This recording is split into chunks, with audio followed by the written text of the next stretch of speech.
After you've now outlined the report, when you first saw Mr. Massara's recommendations, did any of them surprise you?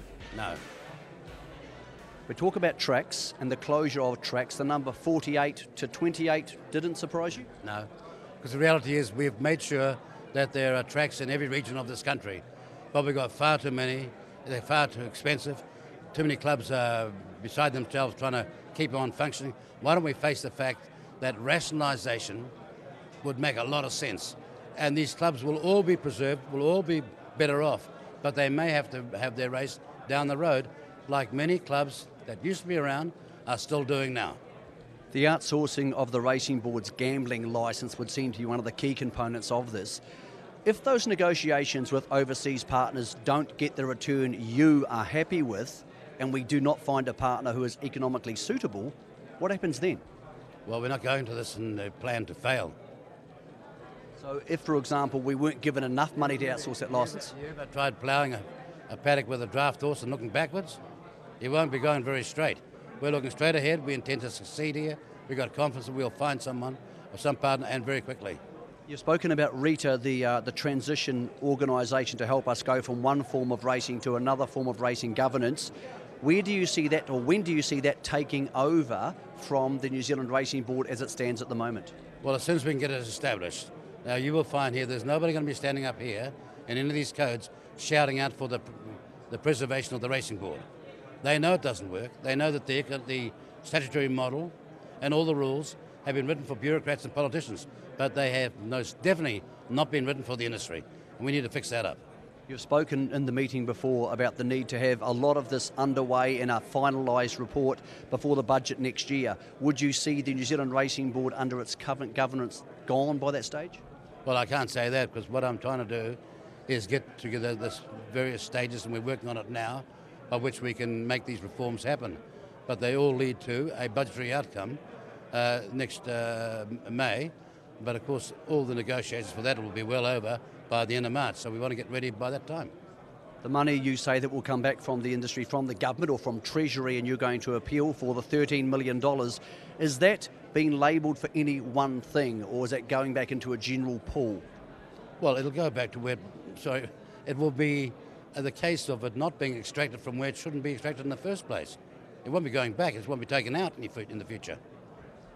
Who will be in charge of New Zealand racing in 6 months' time? At the moment there is a chair and a chief executive of the Racing Board. Will it be the chair of RETA, the new organisation? Well, again, it's how quickly we can get RETA up and with the right nominees, and that needs a statutory base. But let me say this, at the moment, take a wild guess, who's in charge of it? No one, apparently. No one will own up to the fact that we're actually paying dividends on the basis of borrowings and reserves. You're the Minister for Racing among your many other duties. Do we need a ministry for racing to see some of these things implemented? You raise a very good issue there. First of all, we've got some people who are seriously expert. They want to help. We'll get a small team together and set out to make sure that we get the structure and the chronology and the time frame right so we can perform as fast as we possibly can. Yeah, we do need far better than we've got now. You were asked earlier whether there will be redundancies around A, racetrack closures, and B, the outsourcing of the Racing Board's gambling activities. You're confident that the economic stimuli gained by these improvements will overshadow that?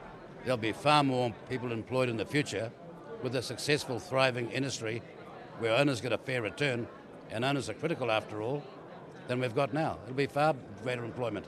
Minister, I ask this with the greatest respect. Obviously, in a couple of years' time, you may or may not be in Parliament. That may be your choice to retire or stay in your current roles. This could be a 3, 4, 5-year process.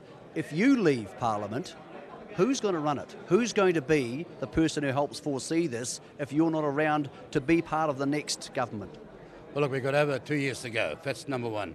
Number two, as I said here, you've had racing under the radar screen all these decades with nothing happening, being seriously damaged, paying, for example, 20% on gross tax returns as opposed to casinos, mainly foreign-owned, paying 4%. You've had all these prejudices against the industry. Now I want it to be above politics and across the divide have every party say, yes, that's the way we've got to go. And that's probably the best prospect into the future. Do something successful so that it doesn't matter what political party you're from, you're for it and behind it. The negotiations with the overseas gambling operators to outsource the racing licence and the activities of the racing board would seem to be crucial. Is Mr. Massara or anybody who is part of his team going to be asked to be part of that?